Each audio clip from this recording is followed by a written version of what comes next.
जय रघुवीर समर्थ. जय जय राम कृष्ण हरी.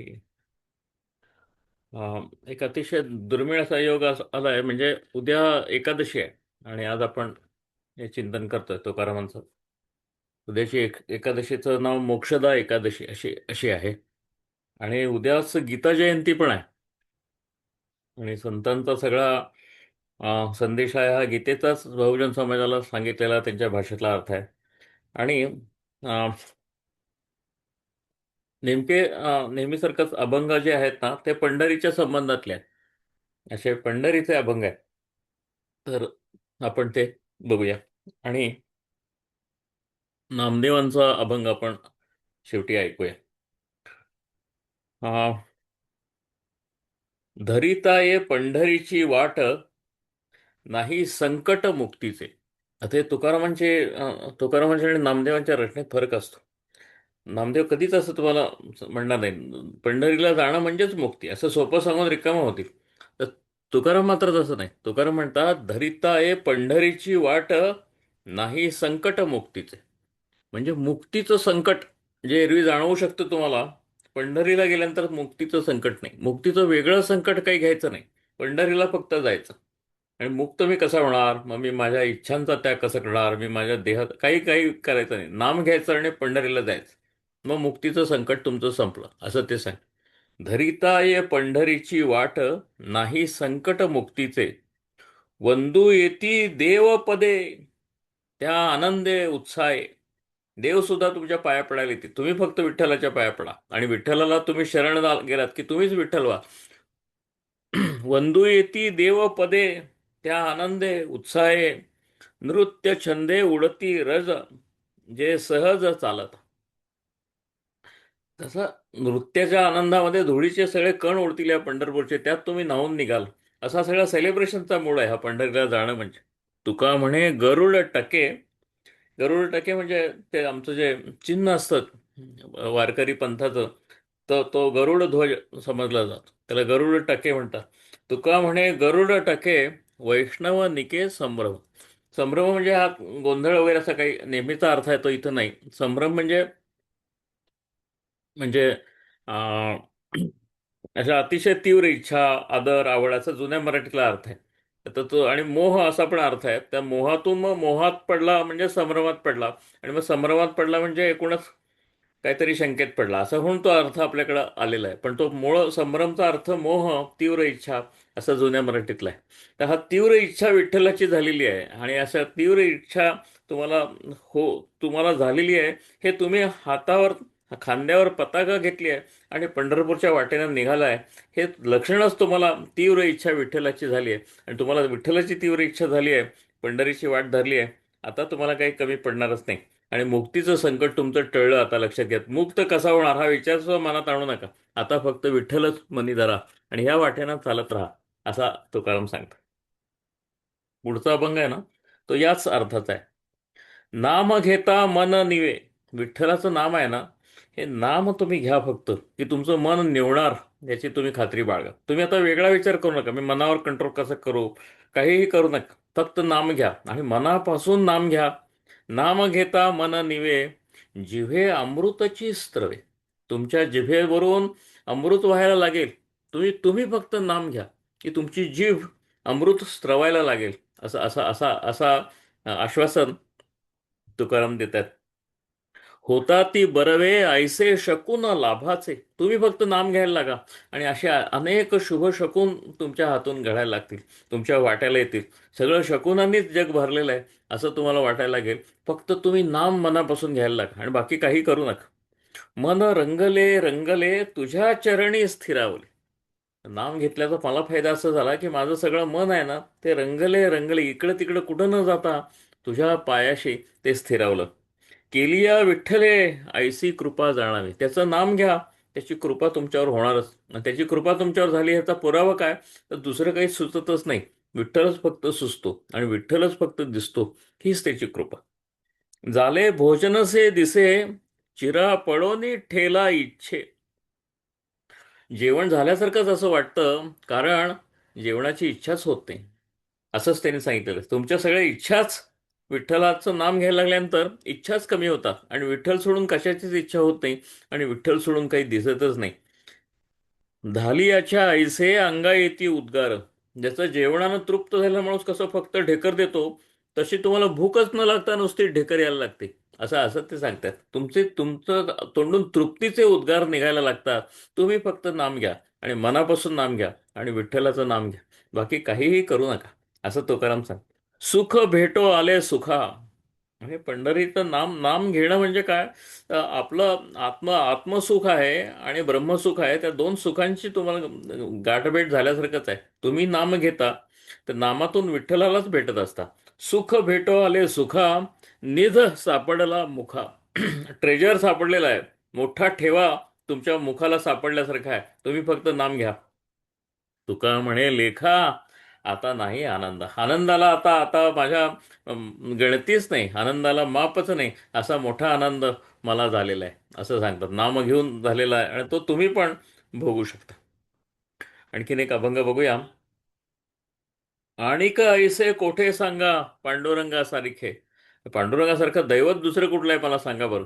कारण तो पांडुरंग सगळ्यांना ॲक्सेसिबल आहे, सगळ्यांना भेटू शकतो असा आहे. तो पतित पावन आहे, तो काहीही फरक करत नाही आणि त्याला फक्त प्रेमाचा तो भुकेला आहे. बाकी काही असं असं दैवतच नाही. आणि का ऐसे कोठे सांगा पांडुरंगा सारिखे. दैवत ये भूमंडळी, उद्धार कळी पावविते. कळीयुगामध्ये उद्धार फक्त नामाच्या जोरावर करून देणारं दुसरं दैवत सांगा बरं मला कुठलं आहे. कोठे काही शोध ठाई स्थळासी. काही ना काही दोष असतोच हो तीर्थात कुठल्या ना कुठल्या. पण आमचं पंढरीचा अभिमान आहे ना, पंढरपुरामध्ये दोष नाही. नामदेवानी सुद्धा असं म्हणलेलं आहे, आधी रचिली पंढरी मग वैकुंठ नगरी. असा असा हा निर्दोष असं क्षेत्र आहे.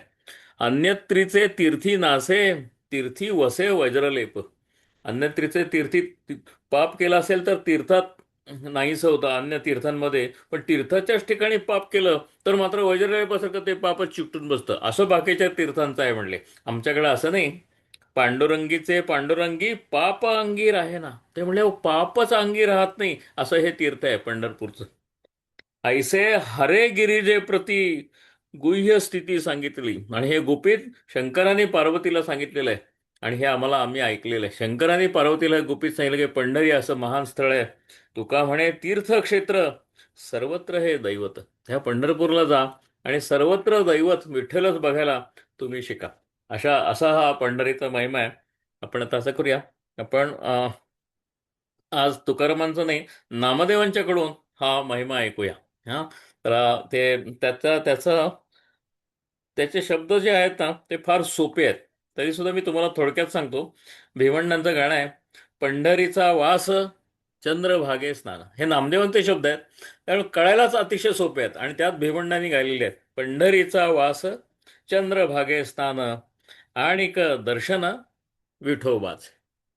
हेची घडो मज जन्म जन्मांतरी. जन्मजन्मातील दुसरं काहीही नको. हेची घडो मज जन्म जन्मांतरी. नामदेव आहेत, मागणे श्रीहरी नाही तुझे. दुसरं काही मागणं नाही. तुझं दर्शन आणि चंद्रभागेमध्ये स्नान, ह्याच्या पलीकडे विठोबा, मला दुसरं काहीही नको. मुखी नाम सदा संतांचे दर्शन. मुखात तुझं नाम राहो, संतांचं सतत दर्शन हो. जनी जनार्दन ऐसा भाव. आणि जनामध्ये सगळ्या जगामध्ये तुला बघता यावं मला, हा माझा भाव. हा भाव स्थिर व्हावा, बाकी मला काहीही नको. नामा म्हणे तुझे नित्य महाद्वारी, कीर्तन गजरी सप्रेमाचे. तुझ्या महाद्वारामध्ये तुझं कीर्तन करत बसणं, प्रेमाचं भरतं येणं, ह्याच्यापेक्षा स्थितीच मला काही नको. आणि परमेश्वरा एवढीच इच्छा आहे, एवढंच फक्त पूर्ण कर. पंढरीचा वास चंद्रभागे स्नान. पंढरीचा वास चंद्रभागे स्नान, आणिक दर्शन, आणिक दर्शन विठोबाचे. पंढरीचा वास चंद्रभागे स्नान, पंढरीचा वास चंद्रभागे स्नान, आणिक दर्शन दर्शन आणिक दर्शन विठोबाचे पंढरीचा वास चंद्रभागेचा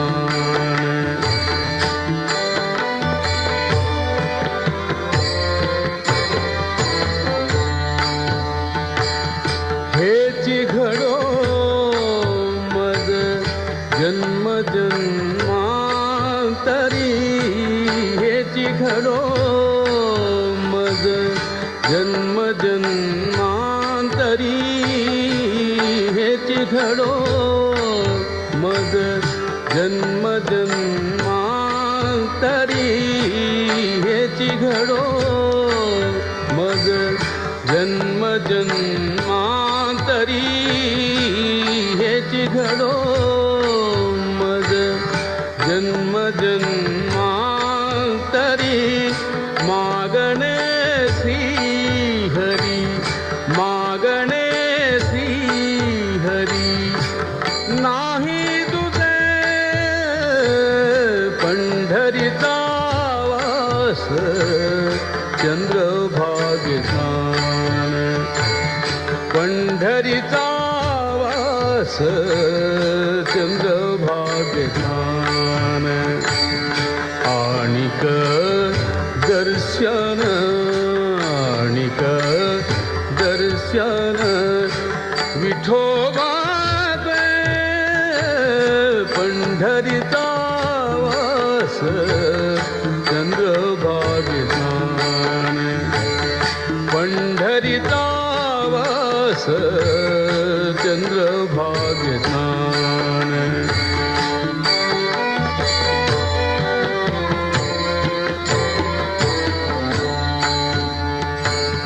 मुखी नाम सदा संतांचे दर्शन संतांचे दर्शन मुखी नाम सदा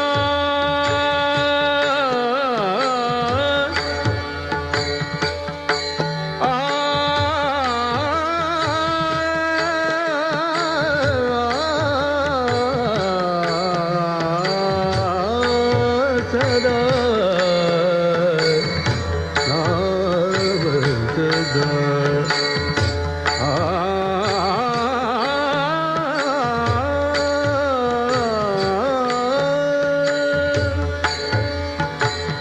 मुखी नाम सदा संतांचे दर्शन संतांचे दर्शन जनी जनार्दन जनी जनार्दन भाव ऐसा भाव ऐसा भाव पंढरीचा वास चंद्रभागेचा पंढरीचा वास चंद्रभागेचा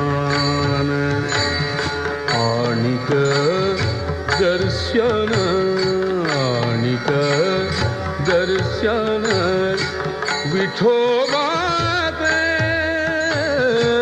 पंढरीचा वास चंद्रभागेचा पंढरीचा वास चंद्रभागेचा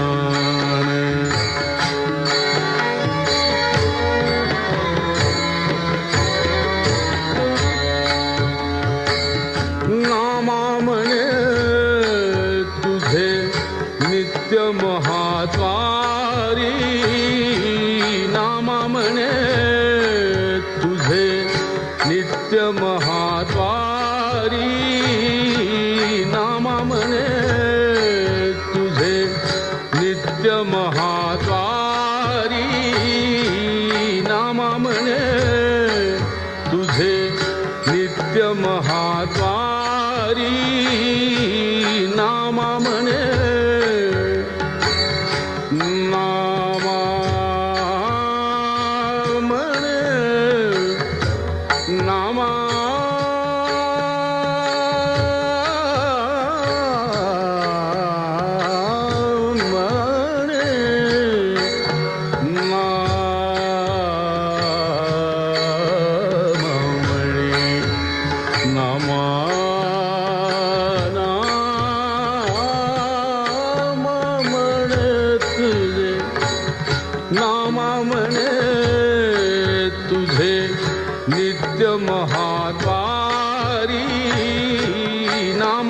म्हणे तुझे नित्य महाद्वारी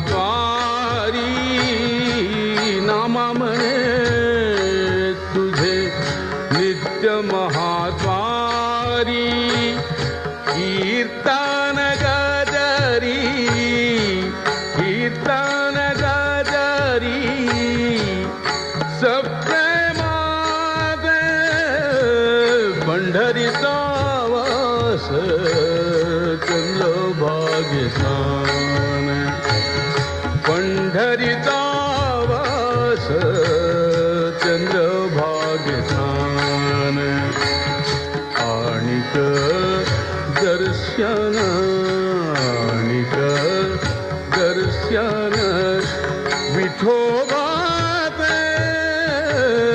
पंढरीचा वास चंद्रभागे स्नान पंढरीचा वास चंद्रभागे स्नान पंढरीचा वास चंद्रभागे स्नान चंद्रभागे स्नान चंद्रभागे स्नान.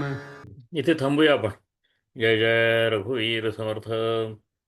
जय जय राम कृष्ण.